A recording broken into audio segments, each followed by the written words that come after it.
नमस्कार जी। 13 अक्टूबर current affair में आपका स्वागत है। हम डिस्कस करेंगे द हिंदू न्यूज़पेपर और पीआईबी का इंपॉर्टेंट करंट अफेयर्स। पीआईबी आप सभी को पता होगा भारत सरकार की सरकारी वेबसाइट है, जिससे जो भी दिन भर भारत सरकार दिनचर्या में जो भी कुछ करती है वो यहाँ पब्लिश होता है और हम आपके लिए लेके आते हैं बेहतरीन करंट अफेयर। और हमारा करंट अफेयर आपके सभी एग्जाम के लिए काम का रहेगा, चाहे यूपीएससी का कोई एग्जाम हो या किसी भी राज्य का पीसीएस एग्जाम हो या फिर एसएससी या वनडे बैंकिंग कोई भी एग्जाम हो। सबसे अच्छी अनाउंसमेंट आज हमारे यूट्यूब चैनल, इंस्टाग्राम, हर जगह होने वाली है बच्चों के लिए। जो बच्चे तैयारी करते हैं यूपी पीसीएस के एग्जाम की, तो उनके लिए आज हम प्रूफ देंगे उनको कि 11 फरवरी को जो यूपी पीसीएस का पेपर था उसमें द हिंदू पीआईबी नोट्स कितना कारगर साबित हुआ था। विद प्रूफ हम सभी क्वेश्चन को डिस्कस करेंगे कि द हिंदू पीआईबी नोट्स ने 25, 30, 35, 40 कितने क्या सवाल वहां पे हमारे वहां से आए थे, डायरेक्ट विद मंथ का करंट अफेयर के स्क्रीनशॉट के प्रूफ के साथ में आप सभी के साथ साझा किए जाएंगे।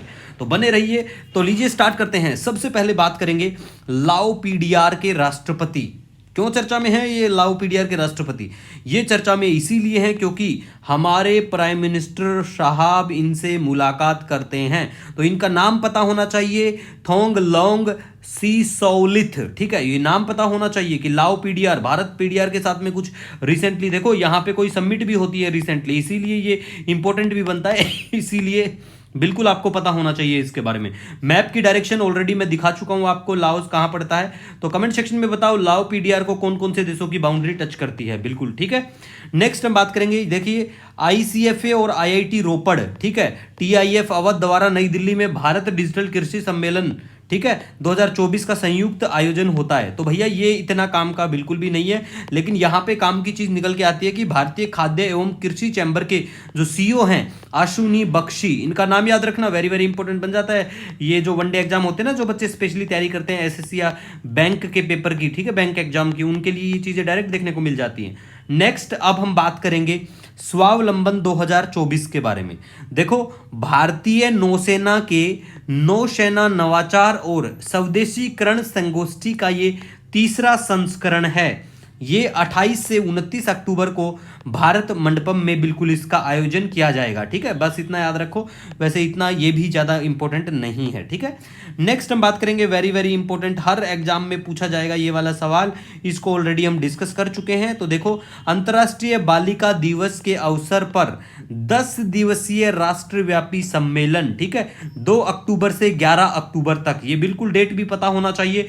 और सबसे खास बात क्या कि अंतरराष्ट्रीय जो ये हमारी बालिका जो दिवस है, ठीक है, ये आपको पता होना चाहिए कि ये दिवस कब मनाया जाता है। ऑलरेडी मैं डिस्कस कर चुका हूं, तो आपको कमेंट सेक्शन में बताना है ये दिवस कब मनाया जाता है और इस बार का जो थीम है वो क्या था। ठीक है, ये सब चीजें पुराने वीडियो देख लिया करो, उसमें डिस्कस कर चुका हूं। ठीक है, और देखो मैं यूं ही नहीं बोलता आपको, हमारा जो टेलीग्राम चैनल है ना, वहां से भी 3-4 सवाल डायरेक्ट यूपी पीसीएस के पेपर में आए हुए हैं। तो भैया उसको देख लिया करो, वो बिना देखने लायक नहीं है। मतलब काम की चीजें ही मैं पब्लिश कर डालता हूं वहां पे कटआउट, और वो वेरी वेरी इंपॉर्टेंट होते हैं जो भी कटआउट हम शेयर करते हैं। तो देख लिया करो, ठीक है, पुराना पेपर नहीं है। चाहे आप अगस्त के सीडीएस के पेपर को भी उठा के देख लेना, चाहे यूपीएससी का जो प्रीलिम्स पेपर हुआ था जून में, उसको उठा के देख लेना। ठीक है, नेक्स्ट हम बात करेंगे अब यहाँ पे 1 नवंबर को गठित होने वाले 8 राज्य कौन कौन से हैं, वो तो पता ही है। साथ में मैं आपको बता दूं ये चर्चा में क्यों आया। देखो रिसेंटली आया, बेंगलुरु के वहां से कहा जाता है कर्नाटका की सरकार के द्वारा कि जो कन्नड़ा फ्लैग है, ठीक है, कन्नड़ा जो फ्लैग है, ठीक है, जिसमें क्या है कन्नड़ा फ्लैग में मतलब कौन कौन से कलर हैं उसमें, कन्नड़ा फ्लैग की बात करें तो येलो और रेड दिखाई देंगे उस फ्लैग में, येलो और रेड, ठीक है, ये दोनों कलर दिखाई देंगे। तो इन्होंने कहा है कि कनाडा जो फ्लैग है वो जो हमारे स्कूल्स और ये सब है वहां पे फहराया जाए। ठीक है, कौन से दिन? 1 नवंबर को, बिल्कुल। तो ये जो सवाल है कि 1 नवंबर को हमारे कितने राज्यों का गठन हुआ था 1 नवंबर को, तो भैया ये सवाल एसएससी के द्वारा 2022 में ऑलरेडी पूछा भी जा चुका है। ठीक है, तो और करंट अफेयर में भी है, ऐसी चीजें हम लेके आते हैं, टेंशन फ्री रहो बिल्कुल। तो वो जो 8 राज्य हैं उनका नाम पता होना चाहिए। नंबर 1 आंध्र प्रदेश है, हरियाणा है, कर्नाटक, केरल और मध्य प्रदेश, छत्तीसगढ़, तमिलनाडु और पंजाब। आपको सीक्वेंस में भी पता होना चाहिए कि सबसे पहले कौन कौन से इनमें से राज्य आते हैं, उसके बाद में कौन से राज्यों का गठन होता है। जैसे आंध्र प्रदेश की बात करें तो 1956 में होता है आंध्र प्रदेश, हरियाणा 1966 में होता है, केरल 1966 में होता है और पंजाब भी 1966 में होता है। कर्नाटक की बात करें हम यहाँ पे तो देखो 1973 में होता है। तमिलनाडु 1956 में, ये जो नाम उसके बारे में बात करेंगे, तमिलनाडु 1956 में आता है।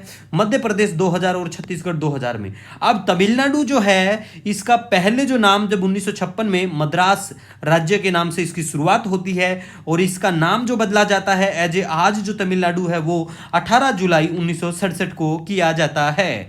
नेक्स्ट अब हम गाइज बात करेंगे आरएसएस के बारे में, वही राष्ट्रीय स्वयं सेवक संघ। ठीक है, देखिए हमें किसी संगठन से कोई इतना वो नहीं है, लेकिन ये लोग भारत निर्माण के लिए कार्य करते हैं, ऐसा कहना है इनकी ऑफिशियल वेबसाइट पे। अच्छी बात है, भारत के निर्माण के कार्य चाहे कोई भी धर्म, कोई भी लोग करें, कोई भी संगठन करें, हमें तो भारत आगे बढ़ता रहना चाहिए। ठीक है, तो इसकी स्थापना होती है कब, ये आपको पता होना चाहिए। चर्चा का विषय ये बनता है क्योंकि हमारे जो प्राइम मिनिस्टर साहब हैं वो डिस्कशन करते हैं, वो बताते हैं 100 साल ऑफ आरएसएस। ठीक है, अब देखो ये मत सोचना प्राइम मिनिस्टर कुछ भी बात करेंगे तो वो काम की नहीं है। प्राइम मिनिस्टर की तो बात सिर्फ बात होती है, लेकिन हमारे लिए वो चीज क्या होती है, वो एग्जाम की बात होती है। आज प्रूफ दूंगा मैं आपको यूपी पीसीएस का।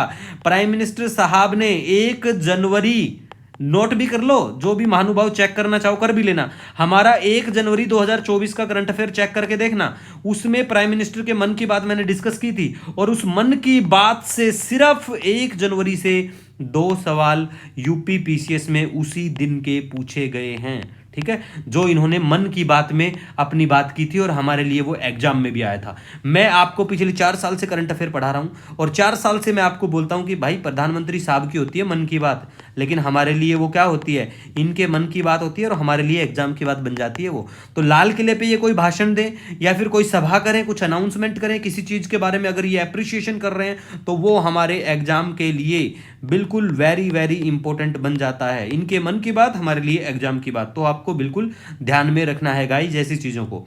उसके बाद में हम बात करेंगे यहाँ पे आईपिल और अनवांटेड 72। ठीक है, ऐसी दवाइयों के नाम शायद आपने पहले भी सुने होंगे। ये दवाइयां काम में आती हैं, पता नहीं कौन से काम में आती है, लेकिन भारत में काफी फेमस दवाइयां हैं दोनों ही। ठीक है, चेक कर लेना किसी को अगर नहीं पता हो तो। ठीक है, तो आईपिल और अनवांटेड 72 मतलब अनवांटेड, हम नहीं चाहते हैं, तो नहीं क्या चाहते हैं वो आप सभी को पता भी होगा आप क्या नहीं चाहते हो। ठीक है, तो ये नॉन प्रिस्क्रिप्शन दवाइयां हैं, मतलब अगर प्रिस्क्रिप्शन डॉक्टर का नहीं है तो भी ये दवाइयां आपको मिल जाएंगी। ठीक है, क्योंकि अनवांटेड है। ठीक है, तो भैया बस थोड़ा ध्यान रख लेना कि नॉन प्रिस्क्रिप्शन दवाइयां हैं, चर्चा में आई थी द हिंदू में।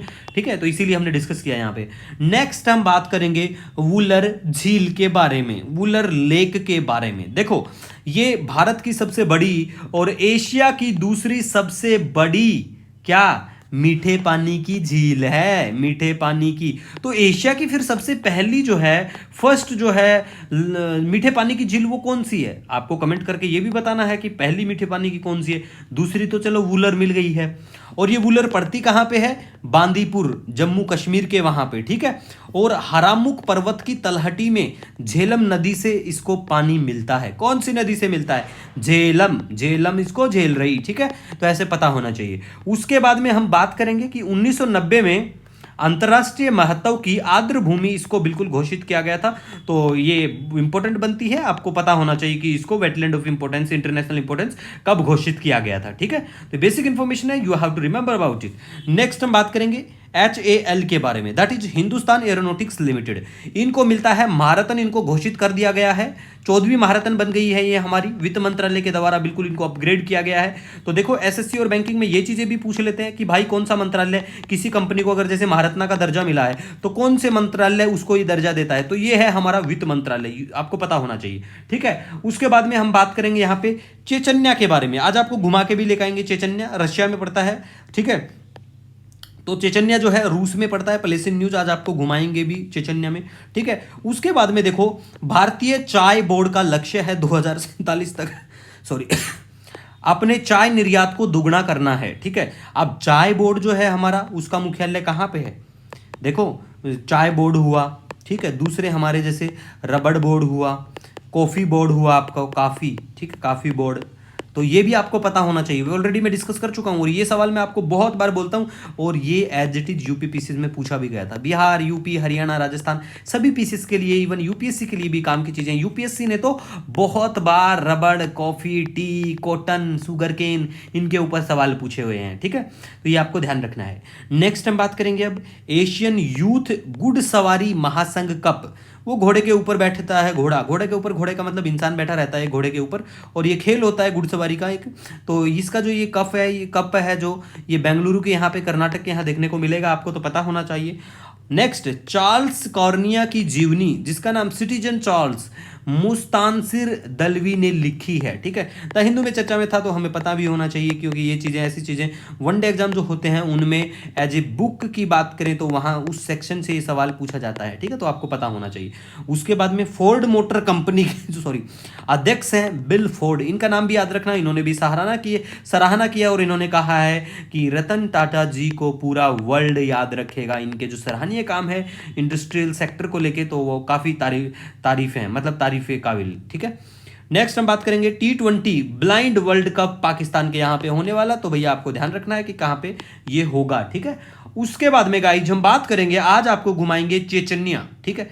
आओ मैप में आपको चेचन्या दिखा देता हूँ आज। देखो ये पड़ता है चेचन्या, ये डॉटेड लाइन है, ये चेचन्या पड़ता है, रशिया का में ही पड़ता है, बिल्कुल रशिया का एरिया। ये है कैस्पियन सागर, ठीक है, और ये पड़ता है ब्लैक सी। तो चेचन्या किसके बीच में है?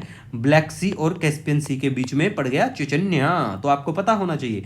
इधर मेडिटेरेनियन सी पड़ता है, आपको पता होगा, ये रेड सी पड़ता है। तो ये चीज़ें जो भी सी पड़ता है, गल्फ ऑफ एडन पड़ता है, पर्शियन गल्फ कहाँ पड़ती है, ये चीज़ें बिल्कुल आपको पता होना चाहिए। मैप में वही पूछा जाता है जो चर्चा में रहता है, इसीलिए हम बोलते हैं भैया हमारे पढ़ाए हुए से आपके पेपर में अगर ना आए तो यू कैन बी अनसब्सक्राइबर्स।